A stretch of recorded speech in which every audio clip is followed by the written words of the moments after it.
apesar de avançar cada vez mais a conectividade, ainda existe uma desigualdade digital e este é um dos assuntos sobre os quais eu converso com o Martin Creaner. Ele é diretor-geral da World Broadband Association e fez uma série de palestras aqui no Futurecom. Martin, so thank you for the time to talk with us. I'd like you had a lecture at Futurecom and you talk a lot about this digital divide. So we are increasing connectivity, we are increasing internet access, but we still have this gap. Could you talk about this? Yeah, sure. I mean, first of all, it's a pleasure to be here and great to talk to you, Roberta. I think the digital divide has been with us for a long time. And originally, maybe 5 years ago, 10 years ago, we felt if we just got everybody in the world connected, then the digital divide would close. But the reality is that the people who are already connected are getting better and better and better connectivity. So even when you get the world connected, there's still a divide between great connectivity and poor connectivity. And that's just not a cosmetic issue. Great connectivity means that you can access AI. You can access the most advanced learning capabilities and support capabilities in the world. Whereas poor connectivity, it certainly allows you to browse the web and learn. It allows you to communicate, allows you to be entertained. But the divide still exists. The divide in terms of the value that digital is giving is less for people with poor connectivity than people with great connectivity. And then beyond that, I talk about the AI divide, and that's new. So if you can imagine, if you're in a part of the world that is free access to AI over excellent connectivity, you're able to enhance your work.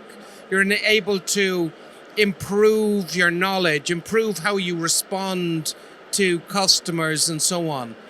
And what we tend to find is AI exists in the places with excellent connectivity. So we get this AI divide emerging. We have a digital divide that's refusing to close. Even though everybody is now digital, or a lot of the world, 4 or 5 billion people are digital, there's still a divide between great digital and okay digital. And what has the World Broadband Association been doing to reduce this gap, this alligator mouth? Yeah, alligator mouth's a very good way of thinking about it. And the World Broadband Association is advocating for excellent broadband for everyone, everywhere. And to that end, what we've been doing with our 200 or so member companies is looking at a range of topics. Some of them are technical, some of them are regulatory or policy, some of them are financial or business. And our members have been developing white papers and guidebooks and measures of the industry to try and create the argument for how to close the digital divide and why it's good to close the digital divide. And to that end, we've just published the Broadband Investment Guidebook, which really tries to take the great examples from different parts of the world on how to make the argument for investing in excellent broadband and share them to every other parts of the world. And to do something like that, that becomes a great tool then to work with legislators and governments and regulators to help them build a business case, because everybody wants to close the digital divide. Sometimes it's a lack of money. Sometimes it's just a lack of understanding where to start. And so what the World Broadband Association has been doing is helping people understand what has worked in other countries and maybe they can be applied in your country. Do you think it still lacks like data literacy or people to understand what they should be doing online? Because in Brazil, for example, did connect a lot of people, but actually they are using the internet to access social media, and when they should be doing much more with that. Yeah, I mean, education and digital literacy is hugely important. I think people want to use the internet to access social media and to shop and so on, but there's so much more that you can do. And it is a case of education by governments, by authorities. And you see a different approach in different parts of the world. When you introduce digital in Africa, what you tend to see is a huge embracing of every aspect of it, from how to deal with healthcare, improving healthcare, dealing with employment opportunities, opportunities to sell works and so on. So in certain parts of the world, when you introduce digital, you ignite enthusiasm. In other parts of the world, you introduce digital and it becomes entertainment and consumption and shopping rather than really change lives. And governments have to be aware of this. They have to measure this, and then they have to find ways of explaining where the value is really going to lie for the populace. Because it does make a difference for a country. How do you analyze Brazil progress? Do you have the chance to understand the Brazil situation on that and how we are or we are not evolving? I've learned a huge amount about the Brazil specific situation over the last number of days.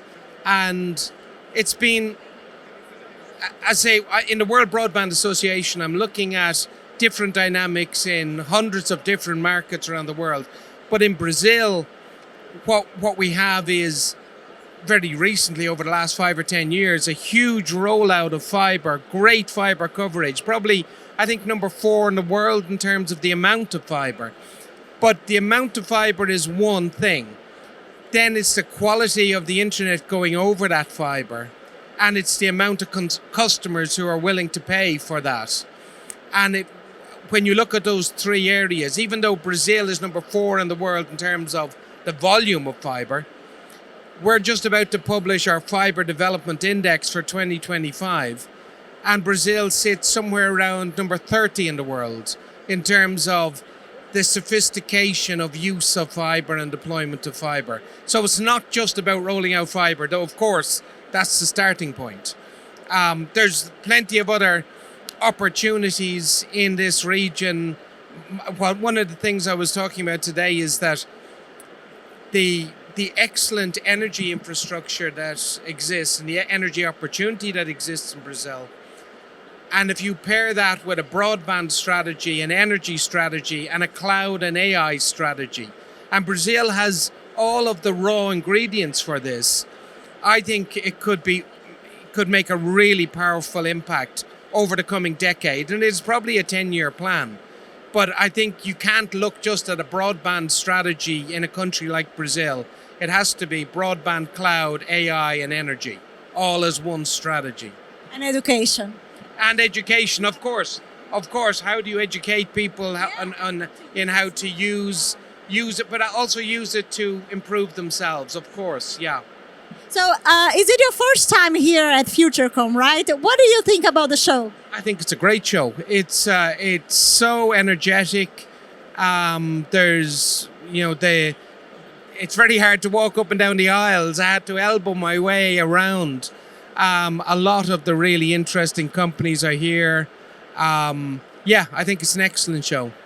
So thank you very much for taking the time to talk with us.